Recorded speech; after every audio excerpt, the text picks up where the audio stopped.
But let's talk a little bit about let's get to the mountaintop here. So now that we've got this challenge of there are magnanimous leaders in the world, we hope, who are have our best interests at heart. There are leaders who behave very similarly, who work through influence, who play on our desires, who paint beautiful pictures of the future, who may not have our best interests at heart. How do we tell the difference? How do we not fall into the trap that Celebrimbor falls into of becoming increasingly isolated and oblivious? Yeah, and they try to tell that story a little bit, and that's our mountaintop moment is when Celebrimbor breaks out of this shadow realm, this illusion that Sauron has him in at the top of the tower. We get this pattern. Really did a good job with the storytelling, and the even the cinematography is pretty good in this show. We didn't even get to that part, Brian, yet, but truly one of the best TV show seasons we've seen in years. Yes. But you get this patterning of the mouse, and you as the audience are trying to figure out, like, okay, why do they keep showing us Celebrimbor looking at this little mouse? And then he ends up having the moment where Sauron comes up to top of the tower and, of course, asking him about the Nine Rings for Men again. And he's like, just look at it. Just look at the mouse. And he's kind of playing into this character that Sauron is building him into. He's trying to turn him into this crazy person, especially from the perspective of all of the constituents of his city. And he's like, no, there's a pattern to it. There's a pattern to it. He's like, there's something wrong with this reality. It's just repeating itself, and the candles haven't burned down. The Right. way, and then he's able to finally tear back the veil, and he sees the burning and the destruction outside, and it destroys him. And Brian, I've been there before as a Celebrimbor, where I was just leaving the illusion up, like everything's fine, my relationships are fine, my decisions are fine, like I'm not harming anybody else, I'm just following after my own goal. And then it all comes crashing down at a certain point where you realize, oh no, if I just take off the rose colored glasses, the city is burning around me, and it is truly my fault. I was the city's protector, or at least I'm the person who has the ability to take Yeah. action in the situation. Yes. No, I didn't actually think of this until just now, right? I love how this is almost exactly the same lesson as in the Matrix, right? In the Mm, Matrix movie, the glitch in the Matrix is the cat that does the same thing two or three times, like, oh, deja vu. And the idea that the illusion can't be perfect, right? If you're telling yourself lies about the world, if you're selling yourself, if you're not paying attention to the clues the world's telling you, there will be clues. There will be things like, oh, that doesn't make sense with what I'm thinking is going on. And if you tug on those threads, in this case, it's like, oh, well, that's, the illusion isn't perfect. Like, it looks like the world that I thought I was living in. But once I start digging into it, like, oh man, there's all this crap. Like, there's all this stuff that is not the way that I thought, that I didn't really want to look at it, so I was assuming that it was fine.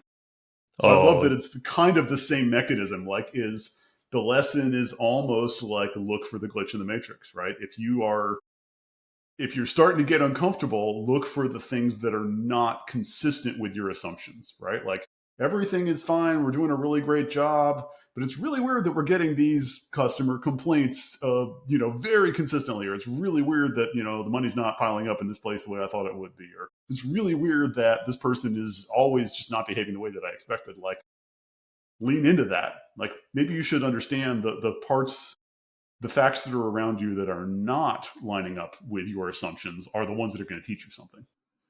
yeah, I want to pull in one of my favorite quotes of all time from the philosopher Boethius here. Imprudence may deceive itself, but it cannot alter the true reality of things.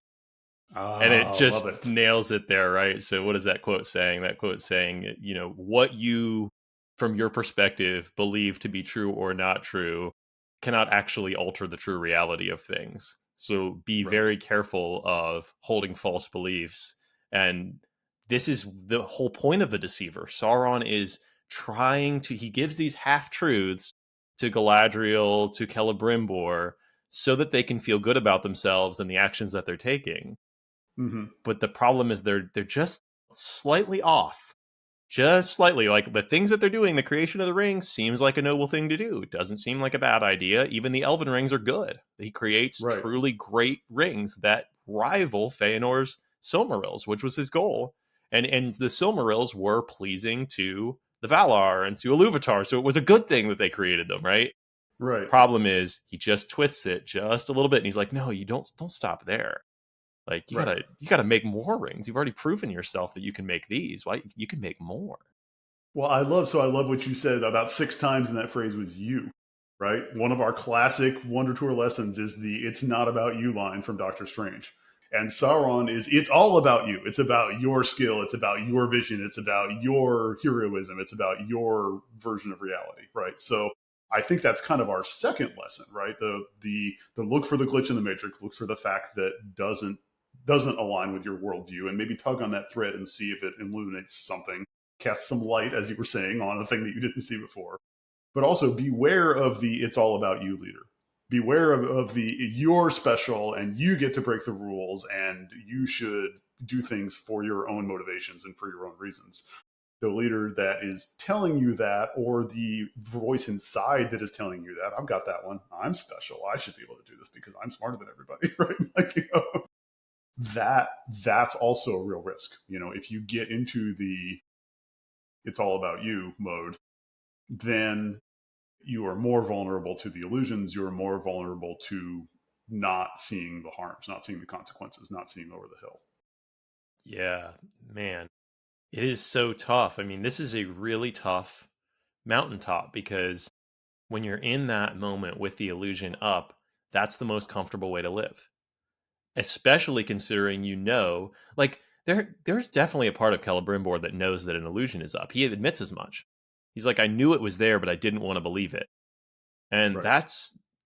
this is when relationships deteriorate. Like you were saying, Brian, this is when businesses fall apart. It's because you knew something was up, but you never took the time to go check out the true reality of what was going on.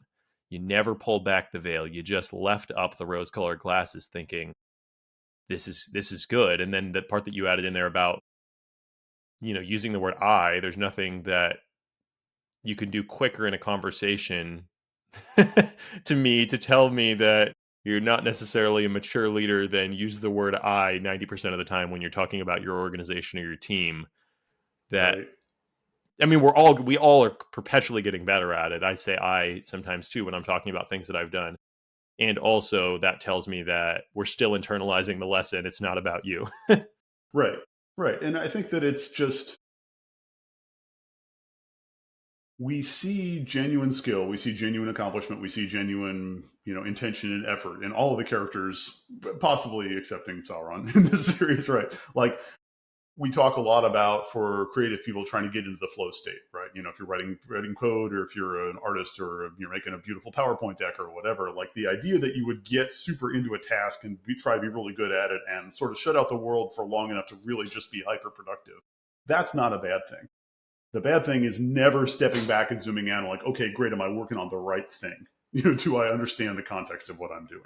And I think that's all we're saying. So I don't know if we have some examples of how that can go poorly, but I feel like this is a series about complexity. This is a series about tension between order and disorder. Like, we're not saying that there's like one pattern of behavior. The challenge here is just trying to get some facts, trying to let go of your illusions and make sure that you're tethered to the ground truth.